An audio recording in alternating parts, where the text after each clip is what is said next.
Setembro de 1872. O sino pequeno da capela da Boa Esperança tocava devagar, como se cada badalada custasse um esforço da própria terra. A fazenda dormia sob um manto de bruma. O cheiro de café queimado misturava-se ao das folhas úmidas, e os grilos pareciam repetir uma ladainha antiga, a mesma que ecoava desde os tempos em que os primeiros cativos pisaram aquele solo vermelho. Lá dentro, no casarão, o velho Manuel de Moura agonizava. A luz de uma lamparina tremia sobre a parede, revelando crucifixos tortos e retratos desbotados de antepassados. Do lado de fora, 3 homens esperavam. Seus filhos. Antônio, o mais velho, de olhar duro e mãos manchadas de pólvora, mantinha os punhos cerrados. Bento, o do meio, recitava orações em silêncio, como se tentasse negociar com o céu. E Elias, o mais novo, trajando batina, olhava fixamente para o chão, tentando esconder o medo que sentia do que estava por vir. Era a última noite do patriarca. E como muitos naquela região, ele partia sem absolvição. Diziam que as terras da Boa Esperança haviam sido erguidas sobre promessas quebradas e sobre sangue. O testamento, guardado em segredo, seria lido ao amanhecer. Mas todos já sabiam o que ele trazia: discórdia. O velho Manuel não deixaria apenas bens. Deixaria também uma dívida, espiritual, moral, talvez até maldita. O vento entrou pela janela e apagou a chama. Um trovão distante anunciou a chegada da chuva. E na cozinha, Ruth, a escrava que cuidava da casa desde menina, acendeu outra lamparina e murmurou uma prece em voz baixa. Os fios brancos em seu cabelo denunciavam o tempo, mas o olhar ainda guardava uma força serena. Ela sabia mais do que dizia. Sabia o que nenhum daqueles homens ousava admitir, que a herança da fazenda não era ouro nem terra, era culpa. Disse que, naquela noite, o patriarca chamou Ruth ao quarto. A febre o consumia e o delírio o fazia falar de pactos antigos, promessas feitas ao pé da senzala e de um segredo que não deveria jamais sair da casa dos Moura. Ruth ouviu tudo em silêncio e, antes que o dia clareasse, desceu até o porão, o mesmo onde os antigos cativos eram castigados, e acendeu 3 velas diante de uma pequena imagem de Santa Ifigênia.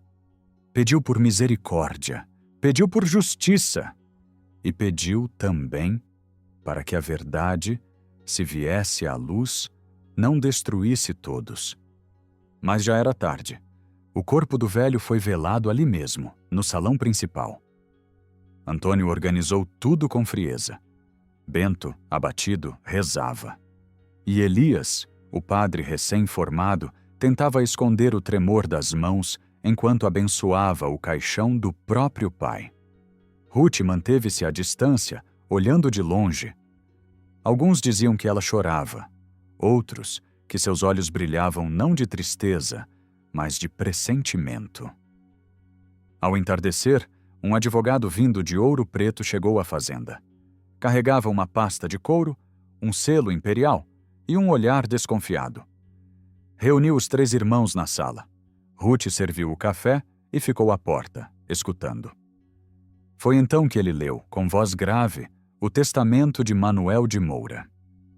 O documento começava como qualquer outro, com bênçãos, datas e a invocação da Virgem Maria. Mas o que vinha depois fez o silêncio pesar.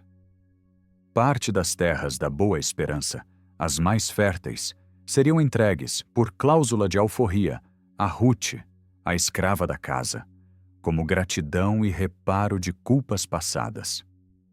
O restante seria dividido entre os filhos, sob a condição de que nenhum deles contestasse a liberdade e o direito da mulher. E, por fim, uma linha, quase imperceptível, selava o destino da família. Quem levantar a mão contra o sangue que aqui foi derramado será amaldiçoado até a 3ª geração. O advogado leu sem tremer, mas ninguém respirou. Bento fechou os olhos. Elias baixou a cabeça. Antônio sorriu. Um riso breve, cortante, como lâmina. Ele não acreditava em maldições, mas acreditava em poder. E poder, para ele, não se dividia. Naquela noite, enquanto o corpo do pai era enterrado sob a chuva, os 3 irmãos se reuniram no alpendre. O vinho escorria pelas bordas das taças e o cheiro de terra molhada subia do chão. Antônio falou primeiro, que o testamento era uma afronta, que Ruth nunca deveria possuir o que era deles, que o sangue dos Moura não se misturava. Bento hesitou, mas não respondeu. Elias pediu calma, lembrou das palavras do Evangelho. Mas a fé não é abrigo quando o ódio já está à mesa. Ao longe, na senzala vazia, Ruth ouvia o som abafado das vozes e compreendia, sem precisar ouvir tudo, que o verdadeiro inferno estava apenas começando. A cada trovão, o vento parecia repetir o nome dela. A cada relâmpago, via o reflexo da cruz de ferro presa na parede. A fazenda tremia, e no coração da noite a promessa foi feita. Um pacto de sangue entre irmãos. Disse que o corte foi pequeno, na palma da mão, misturado ao vinho. Disse também que o juramento foi simples, que nenhum sangue estranho herde o nome dos Moura. Mas há quem afirme que, quando o vinho caiu sobre o chão de pedra, ele não secou. Ele se infiltrou nas rachaduras e nunca mais desapareceu. O mês seguinte trouxe uma calmaria enganosa à boa esperança. O céu de outubro parecia limpo, mas o ar pesava como chumbo. Os trabalhadores andavam calados, as janelas permaneciam entreabertas e até o som dos cascos dos cavalos parecia mais contido, como se toda a fazenda soubesse que algo havia se quebrado na noite do velório. Ruth agora andava livre pelos pátios. Tinha em mãos o papel da alforria e o direito às terras do Morro do Cedro, um trecho pequeno, mas fértil, onde ela plantava ervas e criava 2 cabras. Mas liberdade ali não era bênção, era provocação. Antônio de Moura, o primogênito, via nela a mancha do testamento. Para ele, cada passo que Ruth dava era uma lembrança viva da humilhação que o pai lhes deixara. Disse que Antônio começou a beber mais do que de costume, que passava as noites no casarão, observando a colina iluminada pela lua, onde Ruth havia construído sua pequena casa de taipa. Ele dizia que aquilo era um insulto à memória dos Moura. Mas, no fundo, ninguém sabia se era ódio o que o consumia, ou medo. Bento, o irmão do meio, tentava manter a paz. Homem de fé, passava horas na capela, varrendo o chão, limpando castiçais e acendendo velas diante da imagem de São Miguel. Mas cada oração sua era um grito contido. Ele sabia o que o pacto significava, o corte nas mãos, o vinho derramado, o juramento feito sob o corpo ainda quente do pai. E desde aquela noite, sonhava com sangue. O mesmo sangue que, no sonho, escorria pelas paredes do casarão. Elias, o mais novo, tinha regressado a Mariana para servir como coadjutor na paróquia local. Trazia o peso de 2 mundos, o da fé e o da família. Sabia que o testamento era legítimo, mas sentia vergonha de defendê-lo. Sabia também que Ruth era inocente, mas o medo de contrariar o irmão mais velho o deixava em silêncio. Nas cartas que enviava à fazenda, escrevia apenas: "Que Deus nos perdoe, se é que ainda há perdão para os Moura."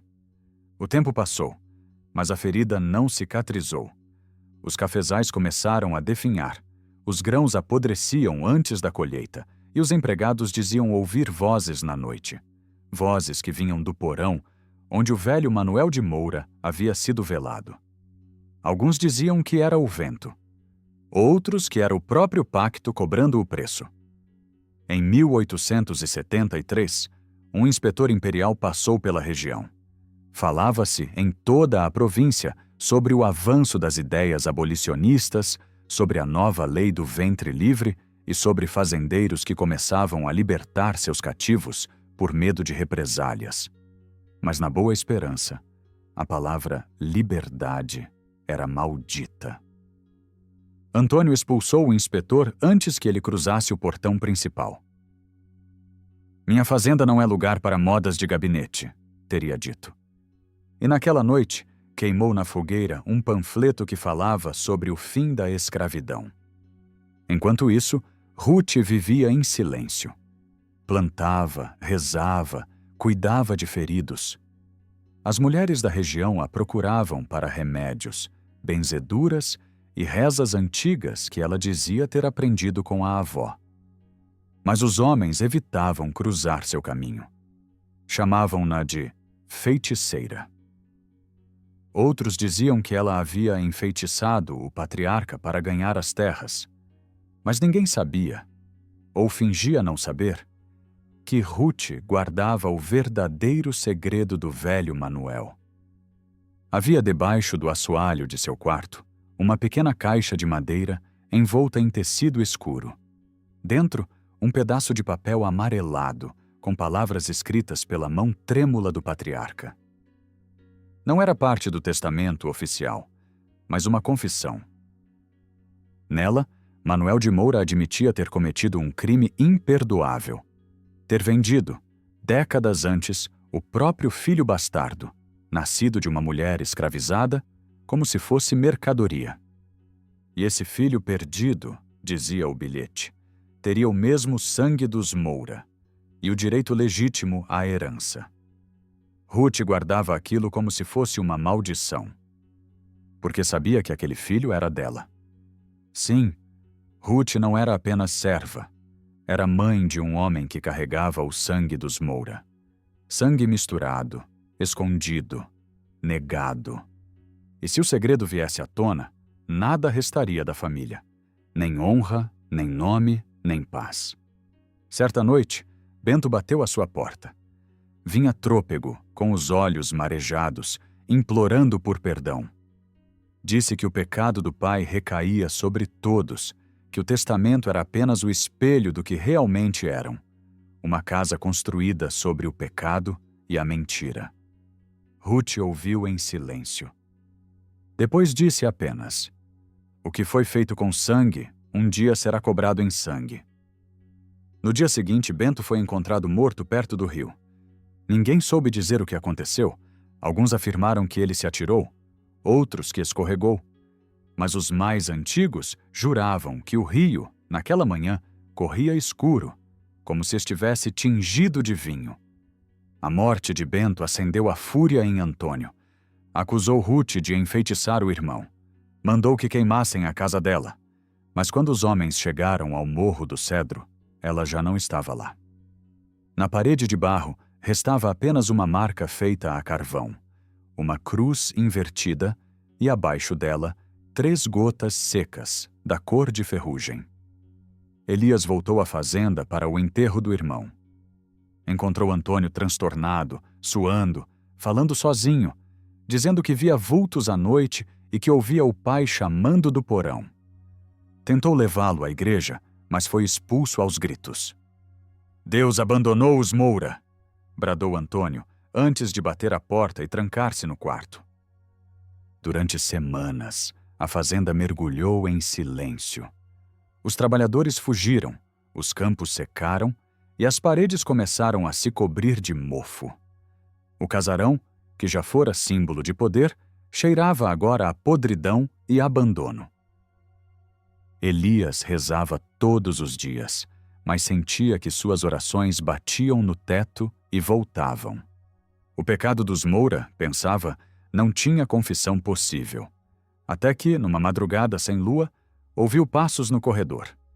Levantou-se e viu Antônio parado à porta, com o olhar perdido e a camisa manchada. Disse apenas 3 palavras: Ela voltou, padre.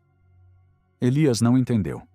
Seguiu o irmão até o pátio, onde o vento agitava as folhas do terreiro. Ali, sobre o chão úmido, havia pegadas descalças indo em direção ao porão. E do interior, um som, baixo, cadenciado, quase um canto. Ruth estava lá. De joelhos, diante do altar improvisado, murmurava palavras antigas. Quando se virou, o olhar dela era sereno, mas fundo como o abismo. Eu vim cobrar o que prometeram, disse. Antônio recuou, mas ela avançou, ergueu a mão e mostrou o corte que ainda tinha na palma. O mesmo gesto do pacto. O sangue dos Moura foi misturado, e o que é misturado não pode ser dividido. O vento soprou forte, as velas se apagaram, e o casarão inteiro pareceu estremecer. A noite em que Ruth voltou marcou o fim do sossego na fazenda Boa Esperança. Os cães uivavam para o nada, os bois mugiam sem razão, e o vento, atravessando as frestas das janelas, fazia um som que lembrava lamento. Dentro do casarão, o medo respirava com eles. Antônio não dormia mais. Trancava-se no quarto, vigiando o pátio pela janela. Dizia que via vultos entre as árvores, que ouvia passos no corredor e vozes chamando seu nome. Elias tentava acalmá-lo com rezas, mas já não tinha fé suficiente nem para si. Ruth permanecia no Morro do Cedro, em silêncio. Desde o incêndio da casa, ela reconstruíra o abrigo com barro e palha, mas já não saía de lá. Alguns diziam que passava as noites cantando rezas em Iorubá, outras vezes chorando. As pessoas do vilarejo começaram a evitá-la, não por medo da mulher, mas da história que se formava ao redor dela. Uma mulher liberta, amaldiçoada, dona de terras, marcada por tragédias. Era assim que se nasciam as lendas. Certo amanhecer, um cavaleiro surgiu na estrada de Mariana. Trazia um chapéu de palha, um saco de lona e um olhar que misturava juventude e solidão. Chamava-se Isaque. Disse ser filho de uma mulher doente de São João del Rei e que vinha procurar a fazenda dos Moura, onde, segundo a mãe, vivia uma mulher chamada Ruth. Ninguém na região quis lhe responder. Mas o destino, às vezes, não precisa de direções. Isaque chegou ao portão da Boa Esperança ao entardecer. Antônio, de olhar desconfiado, mandou os criados o despacharem. Mas quando o rapaz mencionou o nome de Ruth, algo no ar pareceu mudar. Elias saiu para recebê-lo. Ao vê-lo, ficou imóvel. Era como olhar para um retrato antigo. O rosto do rapaz era o mesmo do velho Manuel em sua juventude. O mesmo que pendia, empoeirado, na parede da sala principal. Isaque ficou hospedado num pequeno aposento, ao lado da antiga senzala. Não disse muito. Observava, escutava e escrevia em um caderno de capa preta. À noite, caminhava até o rio, onde acendia velas e deixava que a chama tremesse sobre a água. Elias o seguiu certa vez e ouviu o rapaz dizer baixinho: "Minha mãe morreu sem perdão, mas disse que meu pai viveu aqui e que o sangue dele ainda mancha esta terra." Elias compreendeu e soube naquele instante quem ele era. No dia seguinte foi até Ruth. Ela o esperava, como se já soubesse o motivo da visita. Sentada à sombra de um cajueiro, mexia um remédio numa cuia. E quando o padre se aproximou, ela apenas disse: "Ele veio buscar o que é dele." Elias tentou negar. Disse que o passado devia permanecer enterrado. Mas Ruth levantou os olhos e respondeu com calma: "O passado é o que alimenta o presente. Se não for limpo, apodrece o amanhã." Ela mostrou a ele a carta do patriarca, a confissão escondida sob o assoalho, e as lágrimas desceram pelo rosto do padre. Aquilo era a prova. Isaque era o filho perdido, o sangue negado, o herdeiro esquecido. Mas o que fazer com uma verdade que destrói tudo? Elias quis esperar, falar com Antônio. Mas Ruth não quis esperar mais. Os mortos já estão cansados de esperar, disse. E naquela noite, mandou um recado para o rapaz. Um bilhete simples, amarrado num pedaço de tecido vermelho. Venha. A verdade te espera onde o rio toca o cedro. Antônio descobriu o bilhete antes que Isaque o recebesse. Leu-o e o rasgou. E ali, entre o papel e o ódio, nasceu o crime. Na mesma madrugada, armou-se com a velha espingarda do pai e desceu para o morro. A lua estava coberta, e o som dos passos se confundia com o da chuva fina. Ruth, ajoelhada diante da pequena imagem de Santa Ifigênia, não ouviu a porta se abrir. Um disparo ecoou pela mata. Mas quando Antônio acendeu a lamparina, não havia corpo. A chama tremia diante dele. O chão estava molhado, mas o que escorria não era sangue, era vinho. E sobre a parede, escrita com carvão, uma frase: o sangue que jorra em ódio volta em maldição. Assustado, fugiu. Correu pela mata, tropeçando, até alcançar o rio. Ali, à margem, viu uma figura imóvel, o rapaz Isaque, de pé, com a mesma lamparina que Ruth usara. O rosto do jovem era sereno, e quando a luz tocou seus traços, Antônio estremeceu. Era o rosto do pai. Isaque não disse uma palavra. Apenas se aproximou e colocou a mão sobre a dele. E o corte, aquele mesmo corte do pacto, feito anos antes, se abriu novamente. Um filete de sangue escorreu, caindo na água. E o rio, mais uma vez, se tingiu de vermelho.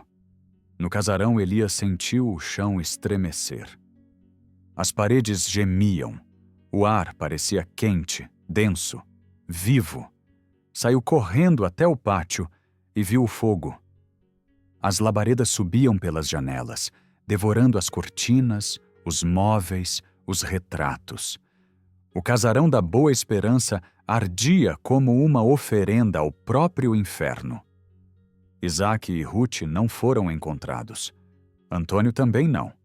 Apenas Elias sobreviveu, coberto de cinzas, com os olhos perdidos e as mãos queimadas.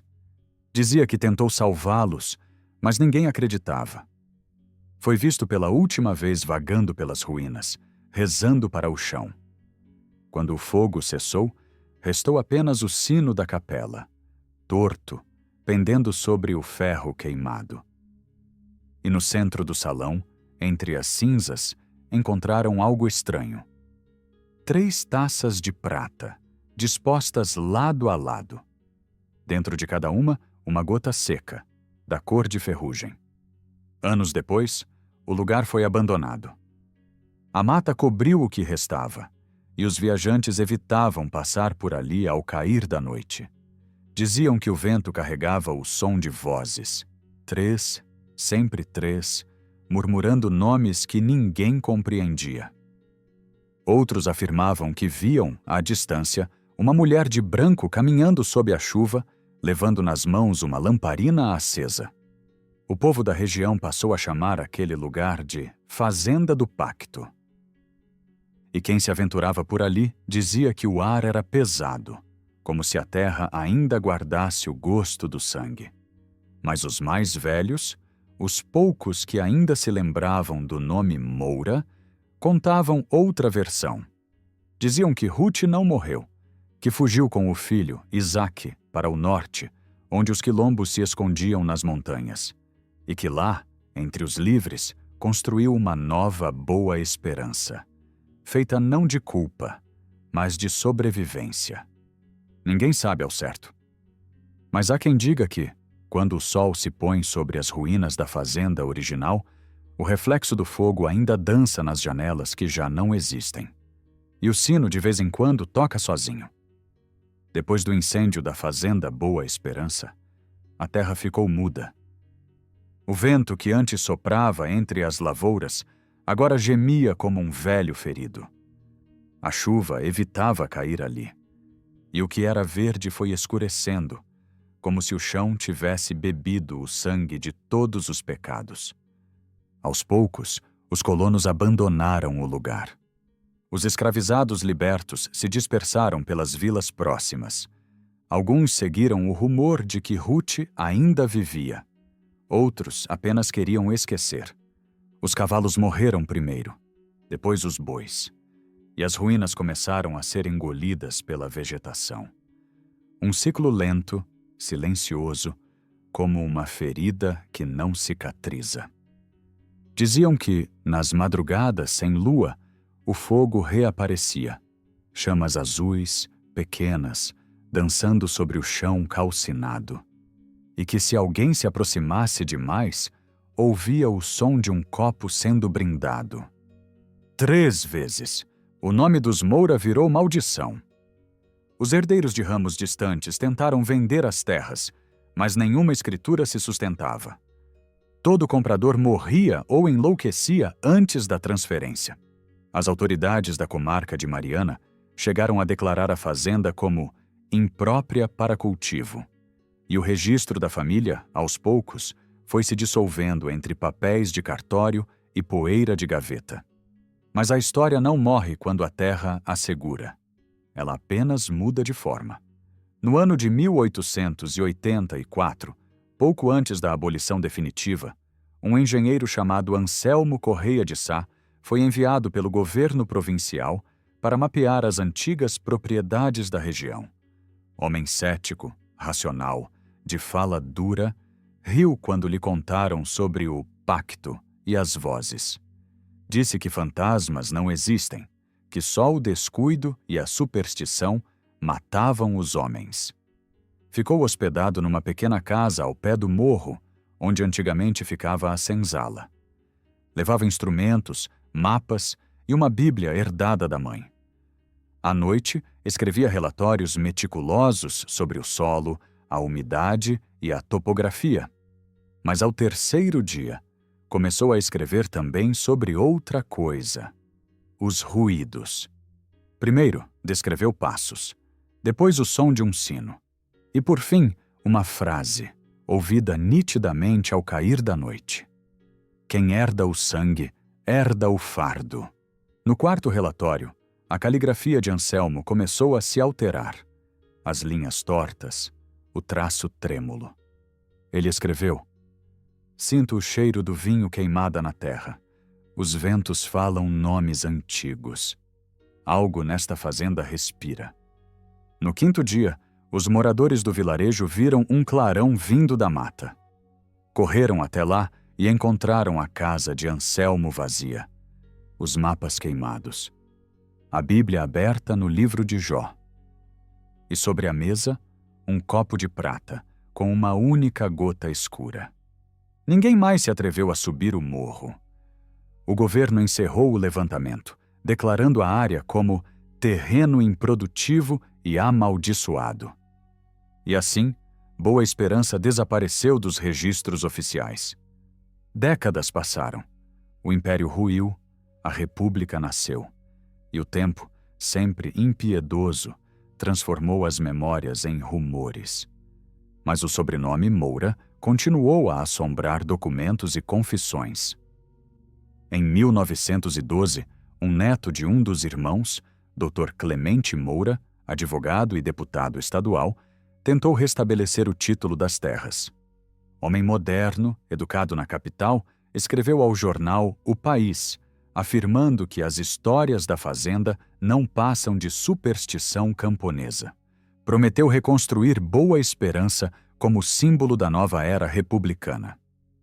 O projeto começou com pompa. Tijolos novos, colunas erguidas, operários contratados. Mas nada floresceu. As ferramentas enferrujavam de um dia para o outro.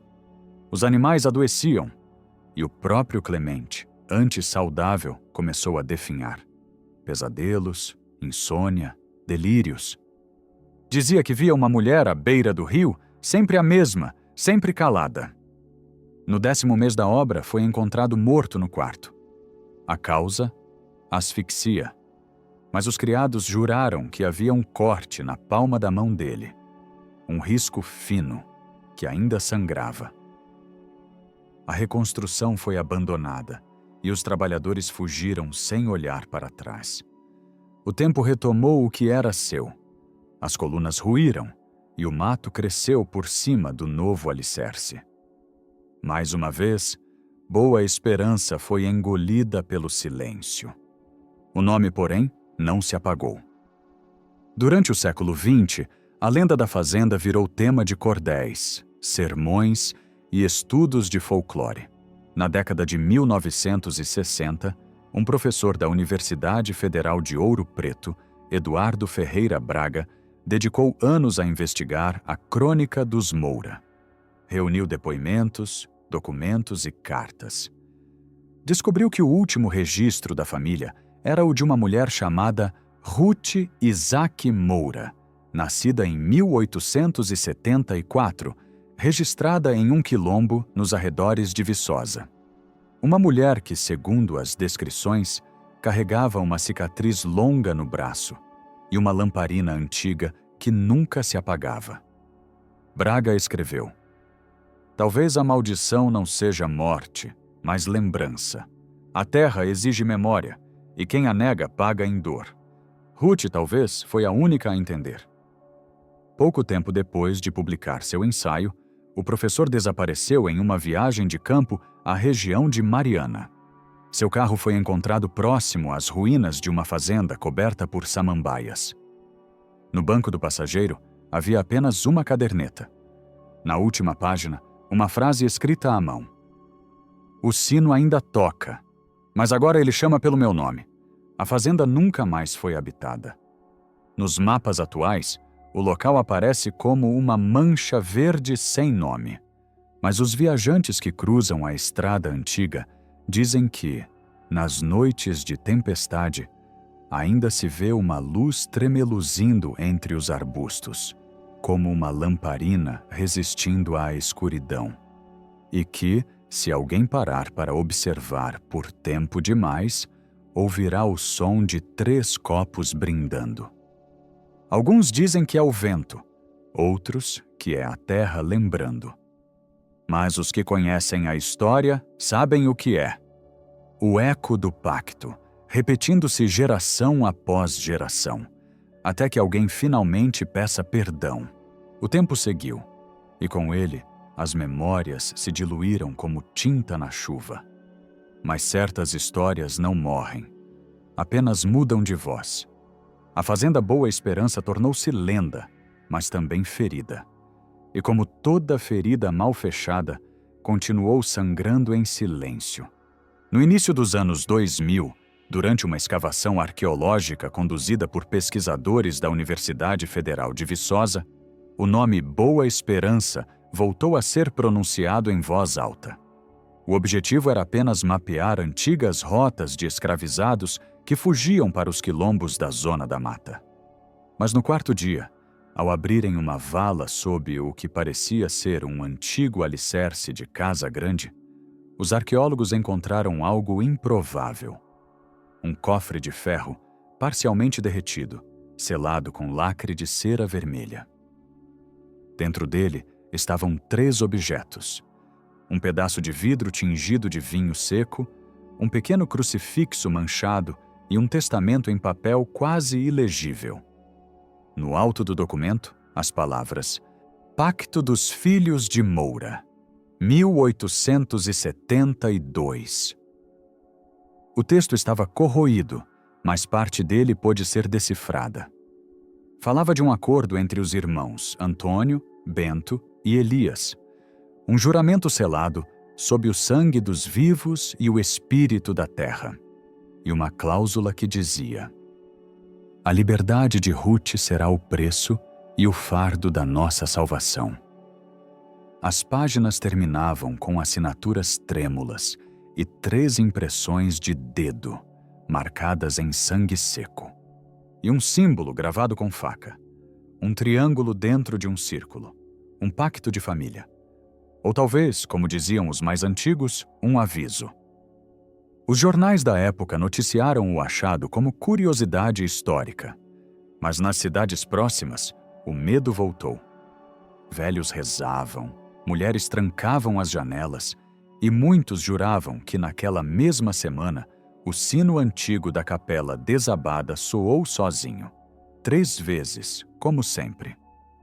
Entre os pesquisadores estava Helena Nogueira, historiadora mineira de voz calma e olhos cansados. Filha de lavradores, cresceu ouvindo o avô contar sobre a fazenda onde a terra chorava. Quando segurou o testamento pela primeira vez, sentiu o cheiro metálico do passado, o mesmo que o vento trazia nas madrugadas úmidas da infância. Helena sabia que aquele documento não era apenas uma prova histórica, era uma confissão. Passou anos mergulhada nos arquivos de Mariana, Ouro Preto e Viçosa. Encontrou cartas trocadas entre fazendeiros da região, registros de batismo e inventários de escravos. Em um deles, de 1869, o nome de Ruth aparecia. Ruth, mulher crioula, de 22 anos, boa de serviço, curandeira. Valor estimado, 450 mil réis.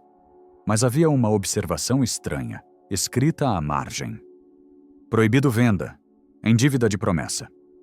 Helena seguiu essa pista até descobrir um diário que pertencia a Padre Jerônimo, o confessor da família Moura. O caderno, encadernado em couro escurecido, estava guardado em uma coleção privada de um convento em Sabará. As páginas falavam de segredos que o padre jamais ousou contar em voz alta.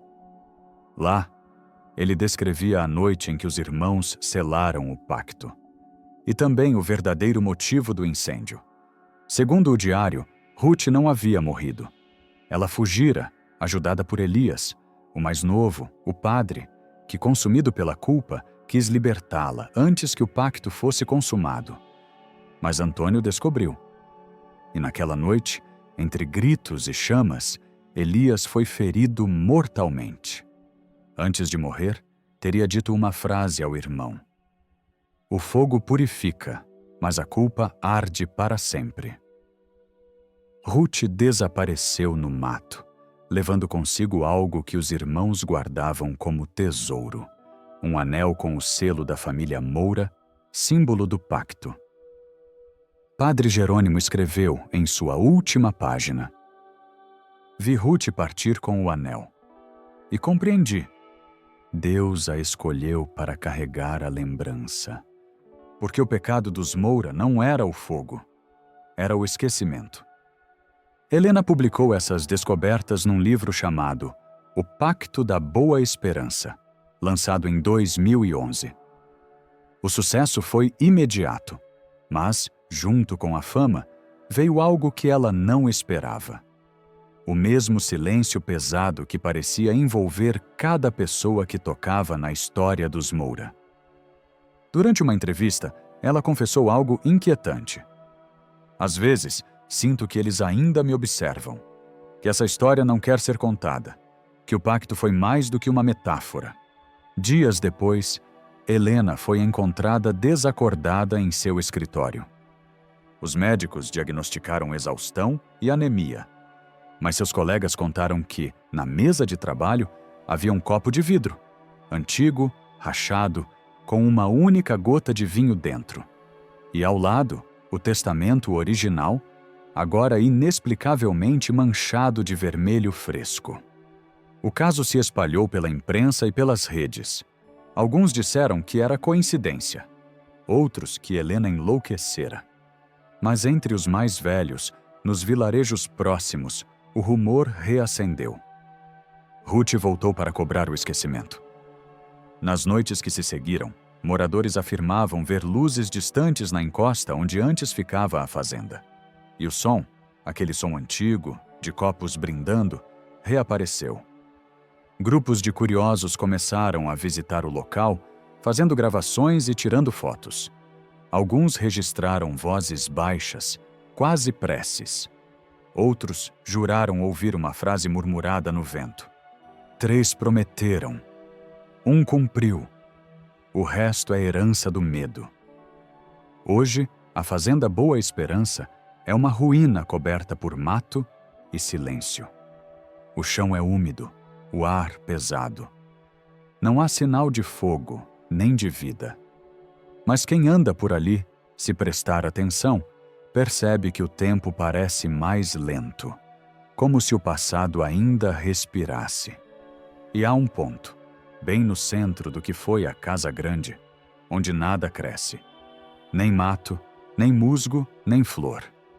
Ali, dizem, é onde o pacto foi selado. Helena, recuperada, nunca mais voltou. Em uma carta escrita anos depois, afirmou: "Não quero provar nada. Só quero lembrar, porque o esquecimento é a verdadeira maldição." O eco da história dos Moura atravessa séculos, porque fala de algo maior que eles. A herança da culpa, da injustiça, do silêncio. Cada geração repete, à sua maneira, o pacto. Uns com sangue, outros com indiferença. E enquanto houver terra que ainda guarda o peso da escravidão, haverá vozes pedindo para serem ouvidas. Alguns chamam isso de maldição, outros de memória. Mas, para quem escuta com o coração, é apenas o passado dizendo: "Eu ainda estou aqui." Há histórias que não terminam, apenas repousam, esperando que alguém tenha coragem de dizê-las em voz alta. A Fazenda Boa Esperança é uma dessas histórias. O tempo tentou apagá-la, com fogo, com poeira, com medo, mas a terra se recusa a esquecer. Em 2024, uma equipe de documentaristas viajou até as ruínas, acompanhada por descendentes das antigas famílias da região. Foram guiados por um homem de 60 anos, morador da comunidade de São Miguel. Chamava-se Isaac Moura. Disse ser tataraneto de um dos escravizados da fazenda, e que seu nome, Moura, vinha de um gesto de ironia dos antigos senhores. Um nome imposto, depois herdado. Mas ele o mantinha por escolha. Carrego o nome para lembrar, não para honrar. Isaac conhecia cada pedra, cada árvore. Mostrou aos visitantes o antigo leito do rio, o campo onde o gado pastava e o morro onde, segundo ele, Ruth havia se escondido.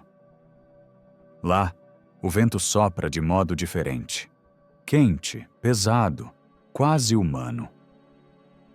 Os pesquisadores o seguiram até um ponto em que o chão se afundava, formando um pequeno círculo de terra seca. Isaac ajoelhou-se, tirou o chapéu e tocou o chão com a palma da mão. Depois, disse apenas: "É aqui, onde tudo começou e onde tudo ainda está." Naquela tarde, a gravação captou um som que ninguém conseguiu explicar. Não era o vento, nem o farfalhar das folhas. Era um som baixo, metálico, cadenciado, como copos se tocando. 3 vezes. À noite, sentados ao redor de uma fogueira, Isaac contou a história que seu avô lhe deixara, uma versão que nunca foi escrita. Segundo ele, Ruth viveu até a idade avançada. Nunca mais usou o nome Moura, mas adotou o de Ruth Isaac, em homenagem ao filho que teve com Elias, o irmão mais novo. Viveu como curandeira, longe das vilas, ajudando os fugitivos que ainda cruzavam a mata. Contava que seu corpo carregava o peso de 2 mundos, o dos cativos e o dos senhores, e que a única forma de libertar os 2 seria lembrando. Por isso nunca deixou que o anel fosse destruído. Guardou-o até o fim. Isaac disse que, quando criança, seu avô lhe mostrara o anel. Um círculo de ouro amassado, com o triângulo gravado no centro.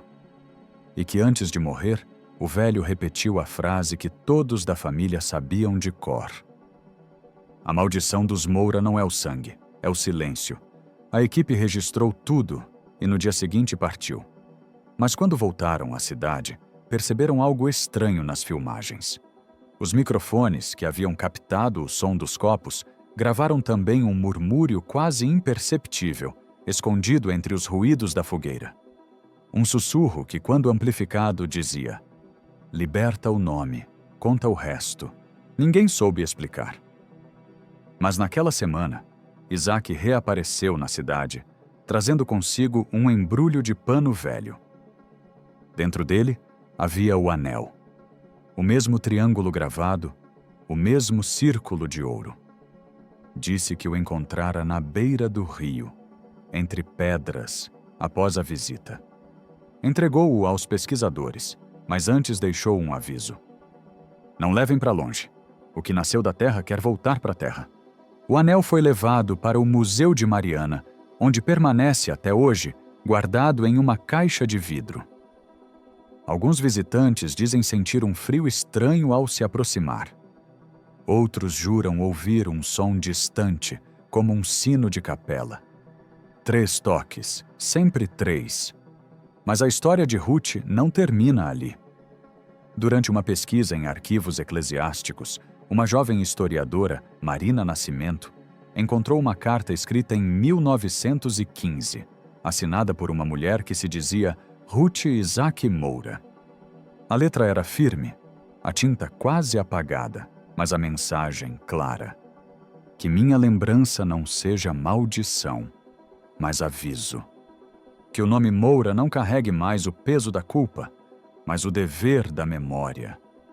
Porque o esquecimento é o verdadeiro pecado dos homens. A carta, autenticada por especialistas, encerra com uma última linha: a terra guardou o sangue, agora guardará o perdão. O documentário produzido pela equipe foi lançado 1 ano depois, em 2025. Chamaram-no de Boa Esperança, o último nome dos Moura. As imagens mostravam a fazenda coberta por vegetação, o anel reluzindo sob o vidro do museu e o rosto cansado de Isaac, olhando para o horizonte.